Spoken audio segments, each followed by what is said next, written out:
Hello students, मैं अंजलि पयाल स्वागत करती हूँ आपका आईसीटी वर्चुअल क्लासरूम देहरादून से। कैसे हैं आप सब लोग? उम्मीद करती हूँ आप सब लोग अच्छे होंगे और अपनी लाइफ में बहुत बेहतर कुछ कर रहे होंगे। आज हम बात कर रहे हैं क्लास 12th की केमिस्ट्री की, और जैसा कि फर्स्ट चैप्टर हम यहाँ पर पढ़ रहे हैं द सॉलिड स्टेट यानी कि ठोस अवस्था, तो उसी को आज कंटिन्यू करेंगे। ठोस अवस्था में आपने क्या क्या पढ़ लिया है? पदार्थ के बारे में पढ़ा कि पदार्थ क्या होता है। पदार्थ को हमने वर्गीकृत किया था उसकी भौतिक अवस्था के आधार पर। तीन मुख्य अवस्थाएं देखी थी, ठोस अवस्था, द्रव अवस्था और गैसीय अवस्था। ठोस अवस्था को लेकर चले थे। तो ठोस दो प्रकार के होते हैं, क्रिस्टलीय और अक्रिस्टलीय ठोस। जहां पर क्रिस्टलीय ठोस को आपने फर्दर क्लासिफाई किया था और अलग अलग प्रकार देखे थे, वहीं पर आपने क्रिस्टल की बात की कि क्रिस्टल क्या होता है। क्रिस्टल जालक की बात की थी, और क्रिस्टल जालक किससे बन रहा था? आपका यूनिट सेल यानी कि एकक कोशिका से बन रहा था। उस एकक कोशिका के हम लोगों ने प्रकार देखे थे अपने लास्ट सेशन में। तो वहां पर हमने पढ़ा था कि एकक कोशिका तीन प्रकार की होती है। सरल एकक कोशिका यानी simple cubic unit cell, BCC की बात की थी यानी बॉडी सेंटर्ड क्यूबिक सेल, वहीं पर एफसीसी यानी कि face centred cubic unit cell. Okay, तो ये सारे हमने सेल्स के बारे में पढ़ा था, जहां पर आपने बोला था जो सिंपल टाइप की क्यूबिक यूनिट सेल होती है उसमें घन के जितने कोने होते हैं, तो 8 कोने होते हैं, आठों पर एक एक जालक बिंदु होते हैं। जबकि बीसीसी की बात आप जब करते हैं, बॉडी सेंटर्ड सेल, तो वहां पर फलक जो आपके कोने हैं, घन के जो कोने हैं, आठों कोनों के अतिरिक्त, आठों कोनों पर तो होंगे आपके जालक बिंदु, साथ ही केंद्र में भी एक जालक बिंदु पाया जाता है घन के, तो इसको बीसीसी कहा जाता है। वहीं पर एफसीसी यानी कि आपका फेस सेंटर्ड सेल की बात जब आप करते हैं, तो कोनों के अतिरिक्त फलक के केंद्र पर भी जालक बिंदु होता है। तो इस प्रकार से हमने तीनों यूनिट सेल को पढ़ा था। आज के सेशन में आगे कंटिन्यू करेंगे। चलते हैं स्मार्ट बोर्ड की ओर। तो बच्चों, हमने एकक कोशिका के बारे में पढ़ा था। उससे पहले सॉलिड की बात हुई थी आपकी कि ठोस क्या होते हैं। तो ठोस वे सभी पदार्थ हैं आपके जिनमें आयतन, द्रव्यमान, आकार सब निश्चित है। ठीक है, इसके अलावा इंटरमॉलिक्यूलर डिस्टेंसेस आर शॉर्ट, यानी कि हमने कहा था कोई भी आपके पास पदार्थ है वो छोटे छोटे अवयवी कणों से मिलकर के बना हुआ है। उन अवयवी कणों के मध्य में एक स्थान होगा, और वो स्थान कैसा होता है? बहुत ही कम होता है। साथ ही आप बोलते हैं इंटरमॉलिक्यूलर फोर्सेस आर स्ट्रॉन्ग, यानी कि जो अंतर आणविक बल है, आकर्षण का बल है, वो बहुत ज्यादा होता है, बहुत ही प्रबल प्रकृति का होता है। ओके, इस प्रकार से हम ठोस को पढ़ रहे थे। साथ ही साथ दो टाइप से आपने सॉलिड्स को पढ़ा था, आपका amorphous solid and crystalline solid. Amorphous यानी अक्रिस्टलीय ठोस जिसे कहा जाता है, क्रिस्टलाइन जिसे आप क्रिस्टलीय ठोस कहते हैं। तो क्रिस्टलीय ठोस में आपको एक निश्चित और नियमित व्यवस्था देखने को मिलती है, जैसा कि यहाँ पर आपको चित्र में दिखाया गया है। तो अवयवी या घटक कण जो होते हैं, आपका कुछ भी हो सकता है, अणु, परमाणु या आयन, उनमें एक नियमित व्यवस्था होती है, एक निश्चित क्रम वहां पर पाया जाता है। साथ ही जब हम अमॉर्फस सॉलिड्स की बात करते हैं, यानी कि अक्रिस्टलीय ठोस की, तो अक्रिस्टलीय ठोसों में ऐसी कोई नियमित या निश्चित व्यवस्था आपको देखने को नहीं मिलती है। कण कहीं भी व्यवस्थित होते हैं। जैसे हम बोलते हैं एक दीवार को बनाया जाता है, तो ईंटों को बार बार पुनरावृत्ति करके ईंटों की, और उनको एक निश्चित और नियमित क्रम में लगाया जाता है, तब आपकी दीवार बनती है। और ये दीर्घ परासी व्यवस्था होती है। जैसा कि आपने देखा है कि ऊंची ऊंची इमारतें बनती हैं जिनकी हाइट बहुत ज्यादा होती है, लंबाई बहुत ज्यादा होती है। तो ये किस प्रकार से बन रहा है? जिस प्रकार से आपका क्रिस्टलाइन सॉलिड बन रहा है। समझ रहे हैं? ईंटों को अगर एक निश्चित और नियमित व्यवस्था में लगाएंगे, तभी आपको यह दीर्घ परासी व्यवस्था मिलेगी। ओके, वहीं पर अगर हम अमॉर्फस सॉलिड्स की बात कर रहे हैं, तो अगर कणों को किसी भी प्रकार व्यवस्थित कर देंगे, आपने ईंटों को ऐसी आड़ी तिरछी किसी भी व्यवस्था में लगा दिया, अनियमित क्रम में लगा दिया है, कोई अनियमित व्यवस्था उनकी है और अनिश्चित क्रम है, तो आप क्या कहेंगे कि ये अमॉर्फस टाइप का है। ठीक है, और दीवार कैसी बनेगी? दीवार बनेगी ही नहीं, तो वो लघु परासी व्यवस्था हो जाएगी। कुछ ढेर आपको दिखाई देगा ईंटों का, लेकिन वो बहुत ऊंची इमारत नहीं बना सकता, या बहुत लंबी वो कोई दीवार नहीं बना सकता, ऊंची दीवार नहीं बना सकता। ठीक है, तो इस प्रकार से आपके क्रिस्टलाइन और अमॉर्फस सॉलिड्स भी होते हैं। ओके, क्रिस्टलाइन वो है जिनमें नियमित और निश्चित व्यवस्था देखने को मिल रही है, तो दीर्घ परासी व्यवस्था है। और अमॉर्फस कौन से? अक्रिस्टलीय, यानी कि जिनमें निश्चित और नियमित व्यवस्था आपको देखने को नहीं मिल रही है। तो फिर आप क्या कह रहे हैं कि ये लघु परासी हो जाएगी। ओके, चलिए आगे हमने क्लासिफाई किया था क्रिस्टलाइन सॉलिड को मेनली 4 टाइप से। आपका पहला था आयनिक सॉलिड, दूसरा आपका मॉलिक्यूलर सॉलिड था, covalent third and metallic solid fourth. Okay, molecular solids को आप फर्दर क्लासिफाई करता है non polar molecular solids, polar molecular solids and hydrogen bonded molecular solids. Okay, तो इस तरह से 3 आपने उसके सब टाइप्स बताए थे। साथ ही हमने क्या बोला था यहाँ पर कि जो आपके क्रिस्टल की बात कर रहे थे कि क्रिस्टल आपका क्या होता है, ठीक है। तो कोई भी क्रिस्टल क्या है, जो आप जितने भी आप संरचनात्मक बिंदुओं की बात करते हैं या इकाइयों की बात करते हैं, आप समझ रहे हैं संरचनात्मक इकाइयां क्या है। संरचनात्मक इकाई वो अणु परमाणु या आयन है जिनसे कि वो मिलकर के बन रहा है। उनको नियमित अवस्था में एक निश्चित क्रम में जोड़ने से आपका क्रिस्टल बनेगा।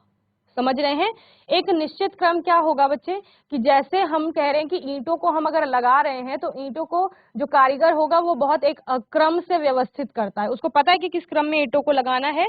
तो उसी प्रकार से आपकी दीवार बनेगी। तो दीवार क्या हो गया, क्रिस्टल। उसमें पाए जाने वाली ईंटें, जो सबसे छोटी इकाइयां हैं वो ईंटें हैं, और वो ईंटें क्या हो जाएगा आपका, जिनको हम संरचनात्मक इकाइयां कह रहे हैं, वो हो जाएगा। ठीक है, अब क्रिस्टल जालक क्या है, उन्हीं अनंत बिंदुओं की अगर आप नियमित व्यवस्था को त्रिविम में देखते हैं, यानी 3 विमाओं में देखते हैं, 3 विमाएं XYZ जिनको आप बोलते हैं, उनमें अगर वो व्यवस्था को आप देखते हैं तो उसको क्रिस्टल लैटिस यानी कि क्रिस्टल जालक कहा जाता है। और ये क्रिस्टल जालक जिस सूक्ष्मतम इकाई की पुनरावृत्ति से बन रहा है या जिस इकाई की पुनरावृत्ति से बन रहा है उसको आपका क्या कहा जाता है, इकाई सेल कहा जाता है, एकक कोशिका कहा जाता है, मात्रक कोशिका भी कहा जाता है। ठीक है, तो इस प्रकार से आपने लैटिस को समझा था। ये पूरा आपका एक लैटिस है, क्रिस्टल लैटिस, जिसको आप क्रिस्टलीय जालक कहते हैं या क्रिस्टल जालक कहते हैं। इस क्रिस्टल जालक में इस इकाई की पुनरावृत्ति हो रही है, जो आपको लाइट ग्रीन कलर का दिख रहा है, इसकी पुनरावृत्ति हो रही है बार बार, और त्रिविम में पुनरावृत्ति हो रही है। ठीक है ना, एक्स एक्सिस में भी, वाई एक्सिस में भी, जेड एक्सिस में सेम तरह से उसको बार बार रिपीट किया जा रहा है, और जिससे आपका ये एक क्रिस्टल लैटिस हो गया, ये दूसरा हो गया, ये तीसरा हो गया, ये चौथा। तो इस प्रकार से कई क्रिस्टल, ये 4 यूनिट्स हो गई, और ये यूनिट सेल आपस में जुड़ेंगी तो आपका पूरा एक क्रिस्टल लैटिस बनेगा इस तरीके से। ओके, यूनिट सेल की बात कर रहे थे हम, तो इस प्रकार से यूनिट सेल आपको यहाँ पर दिख रहा है जो अलग से हाईलाइट हो रहा है। तो इस प्रकार से कई यूनिट सेल की पुनरावृत्ति से उनको लगाया जा रहा है, और उनको लगाने से या वो आपस में जुड़ रही हैं, और तब आपका क्या हो रहा है, लैटिस स्ट्रक्चर आपको दिखाई दे रहा है, यानी जालक दिखाई दे रहा है। क्रिस्टल लैटिस के बाद हमने जब यूनिट सेल पढ़ा तो उसके टाइप देखे, जहां पर आपने क्या बोला, 3 मुख्य प्रकार होंगे, आद्य सरल या मूलभूत एकक कोशिका, अंतःकाय केंद्रित एकक कोशिका, फलक केंद्रित एकक कोशिका। ओके, तो प्रिमिटिव क्यूबिक यूनिट सेल या सिंपल क्यूबिक यूनिट सेल क्या है, जब आपके जो जालक बिंदु होंगे, जो जालक बिंदु आप किनको कह रहे हैं, वो संरचनात्मक इकाइयां हैं, वो सिर्फ कोनों पर पाई जाएंगी घन के, तो उनको क्या कहा जाएगा, सिंपल क्यूबिक यूनिट सेल कहा जाएगा। मैंने आपको 2 सरफेसेस बताई थी, किसी भी घन की 2 सरफेस हैं जो ऑपोजिट, ये ऊपर वाली हो गई, ये नीचे वाली हो गई, दोनों में 4-4 कोने हैं, टोटल कितने हो गए, 8 कोने, 8 ही कोने होते हैं घन में। तो उन 8 कोनों में अगर जालक बिंदु हैं तो उस प्रकार की यूनिट सेल को आप क्या कहेंगे, प्रिमिटिव क्यूबिक यूनिट सेल या simple cubic unit cell. Okay, आद्य सरल या मूलभूत एकक कोशिका वह एकक कोशिका जिसमें अवयवी कण केवल कोशिका के कोनों पर ही उपस्थित होते हैं, आद्य एकक कोशिका कहलाती है। ओके, सेकेंड है आपका body centred cubic unit cell. तो body centred cubic unit cell क्या होता है, इसमें आपका कोनों में तो आपको दिख ही रहे हैं, घन के कोने में देखिए सारे, उनमें येलो कलर में आपको जालक बिंदु दिख रहे हैं, तो टोटल कोनों में 8 जालक बिंदु, 8 कोने तो 8 जालक बिंदु। और उसके बाद आपको एक जो बिंदु होगा वो केंद्र में भी मिलेगा, घन के केंद्र में। समझ रहे हैं, ये घन का सेंटर पॉइंट है, केंद्र होगा, यहाँ पर भी आपको एक जालक बिंदु देखने को मिलेगा।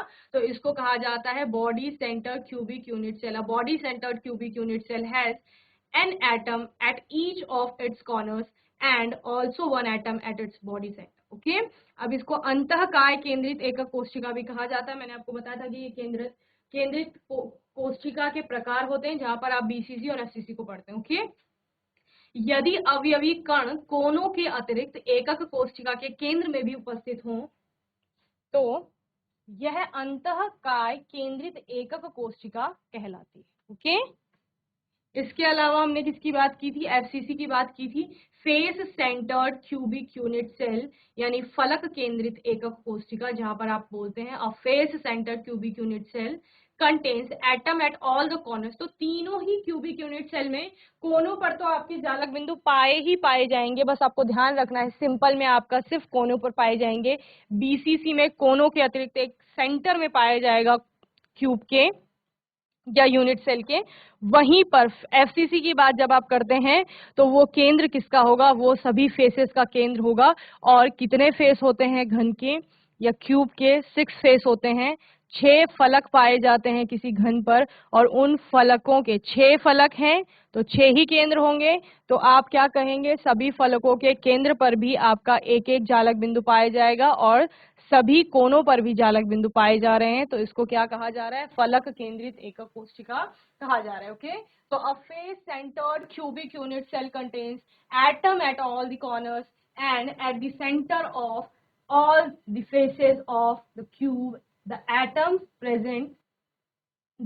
present at the face center is shared between two adjacent unit cells and only one half of each atom belong to an individual cell। okay, so यदि अवयवी कण एकक कोशिका के कोनों के अतिरिक्त प्रत्येक फलकों के अंदर केंद्र पर भी स्थित हो तो यह फलक केंद्रित एकक कोशिका कहलाती है। ओके, तो यहाँ तक आपको अच्छे से समझ में आया होगा।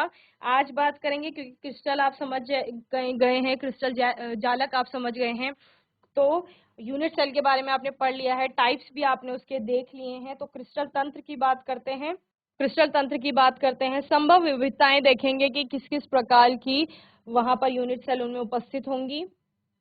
अक्षीय दूरियां, अक्षीय कोण को समझने के लिए सबसे पहले पैरामीटर्स को समझेंगे कि पैरामीटर्स क्या होते हैं, उदाहरण हम यहाँ पर इनके देखेंगे। ओके,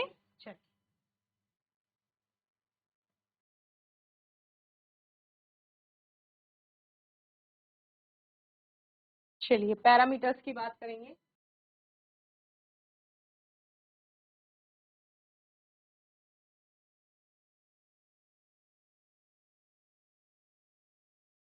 तो पैरामीटर क्या होते हैं, जब आपने एकक कोशिका को देखा, किसी भी एकक कोशिका की बात की आपने, तो आपने उसको घन कहा,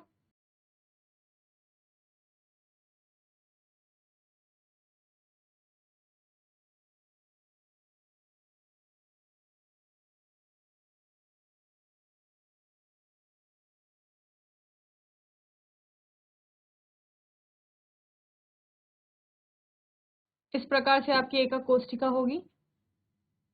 ठीक है, अब आप इसमें किसकी बात करेंगे, अक्षीय लंबाई की बात करेंगे कि अक्षीय लंबाई क्या होती है। इसके अतिरिक्त अक्षीय कोणों की बात करेंगे कि अक्षीय कोण कौन से हैं आपके। तो यहाँ पर हम सबसे पहले एक्सिस की बात कर लेते हैं, ये आपकी एक्स एक्सिस है, ये आपकी वाई एक्सिस है, और ये जो ये वाली एक्सिस है ये आपकी कौन सी होगी, जेड एक्सिस होगी। एक्स वाई जेड आपकी एक्सिस हो गई। ओके, एंगल्स की बात करेंगे कि अक्षीय कोण कौन से होते हैं आपके। तो आपके 3 प्रकार के कोण होंगे, एल्फा, बीटा और गामा। ठीक है, अल्फा आपका आएगा, ए को छोड़ देंगे आप, तो कौन सा बचा आपका, बी और सी। तो बी और सी के बीच में जो एंगल बन रहा होगा उसको आप क्या कहेंगे, अल्फा कहेंगे। ठीक है, तो बी और सी के बीच में यहाँ पर कौन सा एंगल बनेगा, एक्स के लिए आपने ए कहा है, यहाँ पर दिखा देते हैं, एक्स को आपने क्या कहा है, एक्स एक्सिस पे ए ली है आपने अक्षीय लंबाई, वाई एक्सिस की आपने मानी है बी, और जेड एक्सिस की मानी है आपने सी। ये क्या है, अक्षीय लंबाई है। ठीक है, इन अक्षीय लंबाइयों के बीच आप क्या देख रहे हैं, एंगल की बात कर रहे हैं। तो आपने क्या कहा, ए हो गया आपका एक्स, वाई हो गया आपका बी, और जेड हो गया आपका सी। ओके, तो ए और सी के बीच में जो पाया जाएगा वो क्या है, ए और सी के बीच में आपका बी पाया जाएगा, जिसको ए और सी के बीच में आपका क्या आएगा, बीटा आएगा। ठीक है, बी छूट रहा है ना वहाँ पे ए और सी के बीच में, तो आप उसको क्या कहेंगे, बीटा। ओके, वहीं पर आपका ए और बी के बीच में सी छूट रहा है, सी के लिए आप क्या यूज करते हैं, ए और बी के बीच में आपका गामा आएगा और सी और बी के बीच में आपका अल्फा आएगा। ठीक है, सी और बी ये आपका हो गया एल्फा, ओके। ए और बी के बीच में आपका ये गामा, क्लियर है? इस प्रकार से समझ लेंगे अलग से। ये आपकी वाई एक्सिस है, ये आपकी एक्स एक्सिस है, ये आपकी जेड एक्सिस है। ये वाई हो गया, ये आपका एक्स हो गया, ये जेड हो गया। हमने कहा एक्स एक्सिस पे लंबाई क्या ली है आपने, ए। वाई एक्सिस पे आपने बी ली है और जेड एक्सिस पे आपने सी ली है, ओके। सो सी और बी के बीच में आपका क्या बन रहा है, सी व बी के बीच में आपका यहाँ गामा बनेगा, सी और बी के बीच में अल्फा बनेगा, क्योंकि ए छूट रहा है ना आपका वहां पर, तो ए के लिए आपने अल्फा। ए और सी के बीच में बी छूट रहा है तो बीटा, ओके। और बी और ए के बीच में सी यानी कि गामा, इस प्रकार से समझ गए। तो यहां पर आप लिख भी लेंगे, ये है आपकी अक्षीय लंबाई। तो एक्स एक्सिस में ए मानी है आपने, वाई एक्सिस में बी और जेड एक्सिस में सी मानी, ठीक है। अक्षीय कोण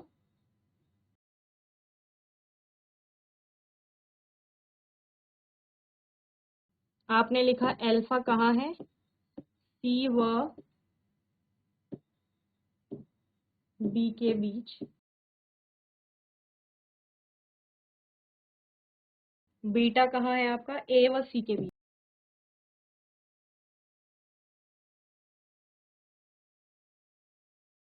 और गामा कहाँ है, ए और बी के बीच।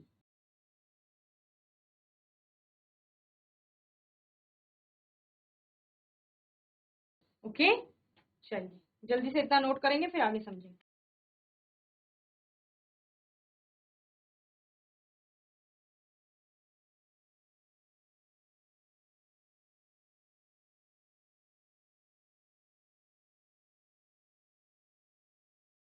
हमने अक्षीय लंबाइयों की बात की, अक्षीय कोण की बात की।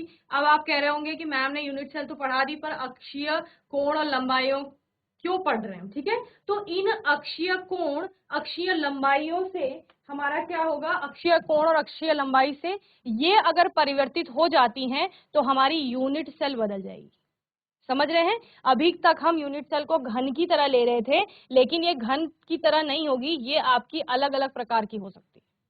मतलब इसमें 6 ही फलक होंगे, इसमें 8 ही कोने होंगे, लेकिन इनकी लंबाइयां बदल जाएंगी, कोण बदल जाएंगे, तो आपका आकार बदल जाएगा। जैसे हमने क्या बोला, कोई भी दीवार बनाने के लिए ईंट का प्रयोग किया जाता है। ईंट आपकी कैसी होती है, घनाभ की तरह होती है एक, ये आपकी ईंट है सपोज, ठीक है। इसी से दीवार बन रही है। इन ईंटों की पुनरावृत्ति की आपने, यानी बहुत सारी संख्या में ईंटें ली, तब आपकी एक दीवार बनी है। आप क्या कहते हो कि मैम ये ईंट हमने एक कंपनी से ली है, कोई ए कंपनी है सपोज, ठीक है, तो इसका परिमाप ऐसा है। हमने सपोज कोई और ईंट ले ली कंपनी बी से, तो हो सकता है ना कि उसकी लंबाई चौड़ाई यानी उसके आकार में कुछ ना कुछ डिफरेंस हो। सपोज वो थोड़ा और बड़े साइज की है, तो यानी अक्षीय लंबाई में किसी ना किसी प्रकार से परिवर्तन आ गया ना। आपने क्या बोला, अक्षीय लंबाइयां क्या है, एक्स एक्सिस पे ए है, ये वाली ए है, वाई एक्सिस पे बी है, ये बी हो जाएगी आपकी, और जेड एक्सिस पे सी है, ये सी हो जाएगी। तो इस प्रकार से आपकी लंबाइयां थी। उनमें हमने यहाँ से ए और बी में क्या देख लिया है, डिफरेंस देख लिया है। इस डिफरेंस के कारण से आपकी यूनिट सेल बदल जाएगी। क्लियर? तो वही हम यहाँ पर देखेंगे कि क्रिस्टल तंत्र किस तरह से बदल रहा है और उनमें कौन कौन सी संभावनाएं हैं कि जो यूनिट सेल आपने पढ़ी हैं, उन संभावनाओं को देखेंगे कि वो कौन सी टाइप का यूनिट सेल हो सकता है। समझ रहे हैं? चलिए इतना नोट करेंगे फिर आगे देखेंगे।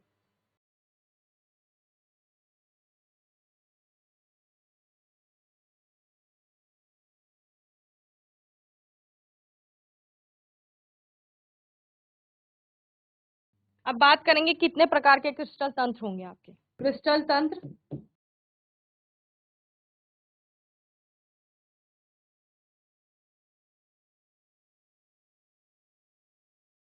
संभव विविधताएं। संभव विविधताएं यानी आपका कौन से टाइप का यूनिट सेल होने वाला है उस क्रिस्टल तंत्र के लिए, वो समझेंगे। अक्षीय दूरी जिसको आप कोर की लंबाई भी कह रहे थे,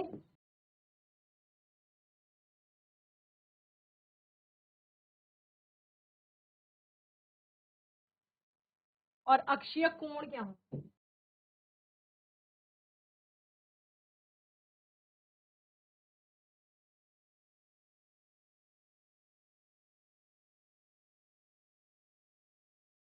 चलिए, सबसे पहला क्रिस्टल तंत्र है आपका घनीय, यानी घन के आकार का क्रिस्टल तंत्र होगा तो उसमें क्या क्या संभव विविधताएं हो सकती हैं। तो घन में आपका कौन कौन सी होती है, आद्य हो सकती है, अंतः केंद्रित, फलक केंद्रित हो सकती है। ओके, यानी कि एससीसी हो सकती है और एफसीसी हो सकती है, यूनिट सेल। अक्षीय दूरी की बात करेंगे बच्चों, तो घन को आपका पता है ना कि घन क्या होता है। घन तो आप बहुत छोटी क्लास से पढ़ते आ रहे हो। घन यानी कि क्यूब, और क्यूब की क्या होती है, सारी जो लेंथ ब्रेथ हाइट होती है वो सेम ही होती है, ठीक है ना। तो आपका जो आपने ए बी सी लिया था वो तीनों क्या होने वाले हैं, बराबर होने वाले हैं। A is equal to B is equal to C, तीनों बराबर हैं। क्लियर। अक्षीय कोण की बात करेंगे तो अक्षीय कोण आपके क्या होते हैं बच्चों, अक्षीय कोण भी आपके बराबर होते हैं, और कितने होते हैं, 90 डिग्री के होते हैं। ओके, समकोण बनाते हैं तो आप कहेंगे alpha is equal to beta is equal to gamma is equal to 90 degree. यहाँ पे हमने घन की ही बात की थी ना, तो सारे समकोण ही बना रहे हैं, ये आपस में समकोण बना रहे हैं सारे। क्लियर। तो 90 डिग्री का होगा, ये आपकी घनी है, पहला आपका क्रिस्टल तंत्र हो गया। इसके उदाहरण क्या क्या है, ये आपको कहाँ कहाँ देखने को मिलता है। तो बच्चे उदाहरण हो जाते हैं, NaCl में आपको यही क्रिस्टल तंत्र देखने को मिलता है। यानी NaCl नमक का वो छोटा सा पार्टिकल उठाओगे और उसको देखोगे तो उसमें जो यूनिट सेल पाई जाएंगी उनमें अल्फा बीटा गामा तीनों 90 डिग्री के होंगे, ए बी सी तीनों ही बराबर होंगे। और ये क्रिस्टल तंत्र कौन से प्रकार का होगा, घनीय प्रकार का होगा। और संभव विविधताएं क्या हो जाएंगी कि उसमें यूनिट सेल सिंपल टाइप की हो सकती है या फिर फलक केंद्रित एकक कोशिका हो सकती है। क्लियर। चलिए जल्दी से दूसरा लिखेंगे, द्विसमलंबाक्ष। दूसरा क्रिस्टल तंत्र है आपका, इससे पहले आप चतुष्फलकी की बात करेंगे। चतुष्फलकीय वो आपको इजी रहेगा समझने में।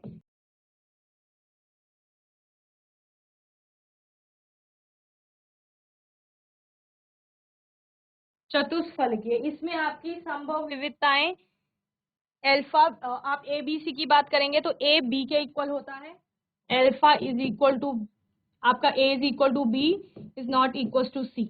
यानी ए और बी तो बराबर होते हैं लेकिन सी उनके बराबर नहीं होता है। ओके, द्विसमलंबाक्ष भी आप इसको कहते हैं। आद्य अंतः केंद्रित कोशिका यानी कि क्या पाया जाएगा आपका इसमें, एससीसी। इसके अलावा alpha is equal to beta is equal to gamma is equal to 90 degree. तो तीनों कोण बराबर है, 90 डिग्री के हैं एक दूसरे पे, बस लंबाई का आपका अंतर आ जाएगा। ओके, इसमें आपको एग्जाम्पल देखने को मिलेंगे, SnO2,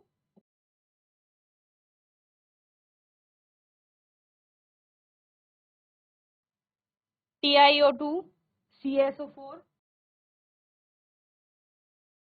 तो ये आपके उदाहरण हो जाएंगे। ओके, तो इस प्रकार से हम क्रिस्टल तंत्रों को समझेंगे और उनकी अक्षीय दूरियों की बात करेंगे, अक्षीय लंबाई की बात करेंगे कि किस प्रकार से वो बदलने वाली हैं। जल्दी से नोट करेंगे इसे।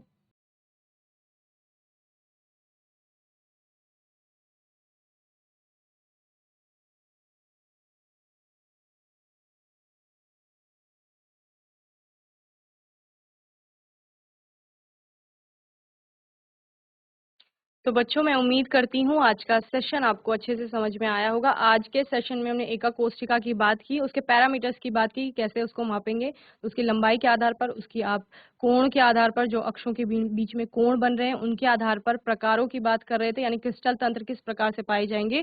तो हमने यहाँ पर 2 प्रकार के देखे, एक आपका घनीय, दूसरा चतुष्फलकीय या फिर द्विसमलंबाक्ष की बात की, क्योंकि उनके उदाहरण भी देखे।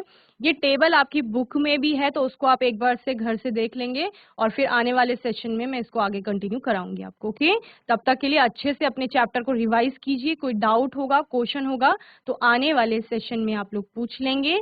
और तब तक के लिए आईसीटी वर्चुअल क्लासरूम से जुड़ने के लिए धन्यवाद।